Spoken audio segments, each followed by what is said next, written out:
Hey, bless me, what's up?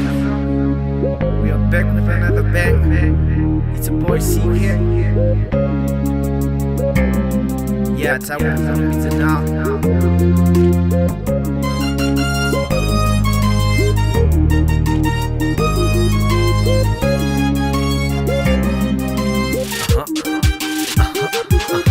Yeah.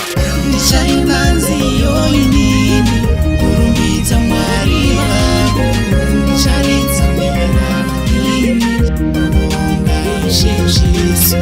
Ndishaimanzi yoinini kurumbidza Mwari wangu, ndichakutambira ini nekutanga nekuguma. Ndishaimanzi yoinini kurumbidza Mwari wangu,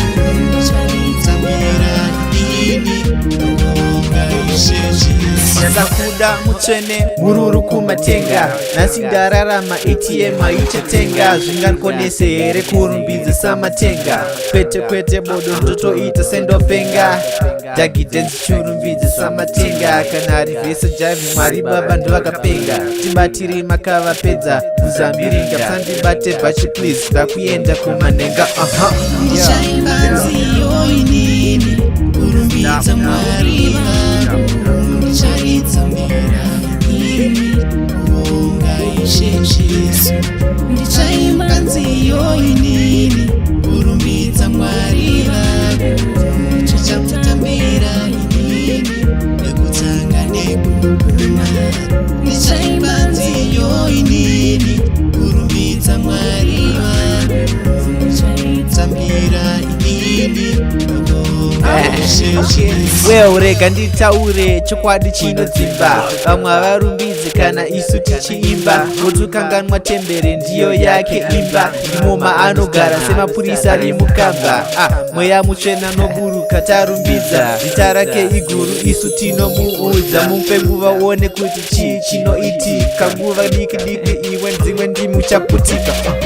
Mwari vanogara murumbidzo dzevana vake, isu tiri vana vake, isu tiri vana vake.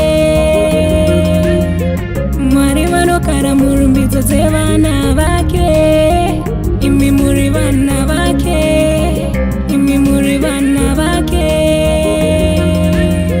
Mwari vanogara murumbidzo dzevana vake, iwe uri mwana wake, iwe uri mwana wake. Tiri vana vake, kurumbidza Mwari wangu, ngati vana mate, Ishe Jesu. Kurumbidza Mwari wangu, nekutanga nekuguma. Kurumbidza Mwari wangu, Yes, kubonga Ishe Jesu. shout out to tiri T1, vana vake, Mwari Baba, Mr. FK, ngati vana mate.